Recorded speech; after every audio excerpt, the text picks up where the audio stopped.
अस्सलाम वालेकुम। आज हम आपको तवा साफ़ करने की रेसिपी दे रहे हैं। तवा ये देखें, ये हो जाता है पराठे बनाने से उसके इर्द गिर्द खुश्क का गड्ढा हो जाता है। फिर हम इसमें कभी शामी कबाब फ्राई कर रहे होते हैं, कभी हम इसमें ऑयली घी वाले पराठे बना रहे होते हैं, तो तवा जो है फिर साइडों पे खुश्क का जो है जल जल के तवा ख़राब हो जाता है। तो अब तवे को हम साफ़ करेंगे। तवे को साफ़ करना बहुत आसान है। तवे को चूल्हे पे हम गरम कर रहे हैं। ये गरम हो जाएगा तो हम अब इसके इर्द गिर्द जो है हम सिरका डाल रहे हैं।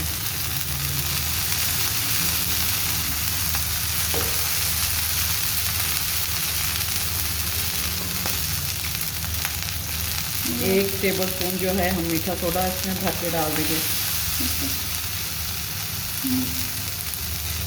और थोड़ा सा हम इसमें सर्फ भी डाल देंगे।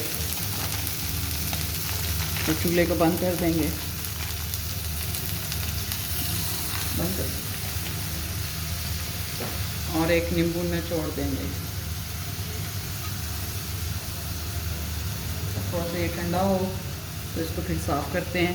ये देखें, घर में जो एक इस्तेमाल होने के बाद जो स्पंज और वो जो घर में रह जाता है, तो उसको हम फिर तवा इस्तेमाल करने के भी काम ला सकते हैं।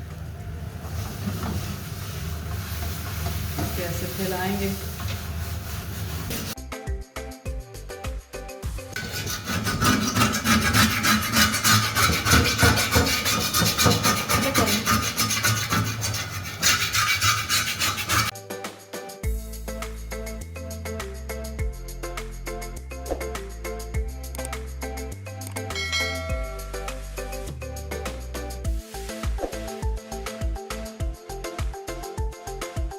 ये देखें, सारा जो इसका था जला वो सब जो है ये इकट्ठा हो गया। अभी इसको हम थोड़ा सा और छुरी से साफ़ करेंगे, ये और अच्छी तरह साफ़ हो जाएगा। ये देख लें, हम इसको दूसरी तीसरी दफ़ा गर्म करके इसके ऊपर से ज़रा ज़रा ये उतार रहे हैं। ये देखें, कोई मैजिक नहीं होता कि हमने सिरका डाला, हमने मीठा सोडा डाला, तवे को रगड़ा और सफ़ेद निकल आया। ऐसे नहीं होता। तो हमको उसको मेहनत करनी पड़ती है, इसको गर्म करके इसको उतारना पड़ता है, तब जाके तवा साफ़ होता है। अब मैं आपको वही तवा बता रही हूँ जिस तवे पे मैंने सब कुछ साफ़ करी थी, मैं वही तवा आपको दिखाऊंगी। थोड़ी सी मेहनत होती है हर काम में। ये देखें, ये फिर इसका ये जो है निकल आया है, तवा साफ़ हो रहा है, तो उसका सारा ये जो देखें, ये आपके सामने सब निकल रहा है। पहले भी मैंने आपको दिखाया, वो काफ़ी था। अब थोड़ा सा और जो साइडों पे जब बीच में थोड़ा सा रह गया था, ये हमने रगड़ा है। छुरी कोई बड़ी सी ले ली गया कि जिससे आपका हाथ भी ना चले। घर में रफ छुरियाँ होती हैं बहुत सारी, तो अच्छी तरह इसको रगड़ के साफ़ करके तो अब हम इसको अच्छा सा धो लेते हैं। अब ये देखें, ये काला तवा है, ठीक है। अब हम इसको रगड़ करके हम सफ़ेद नहीं निकाल सकते। कव्वे को हमने हिलाएंगे ना तो वो काला ही निकलेगा, वो सफ़ेद कबूतर नहीं निकलेगा।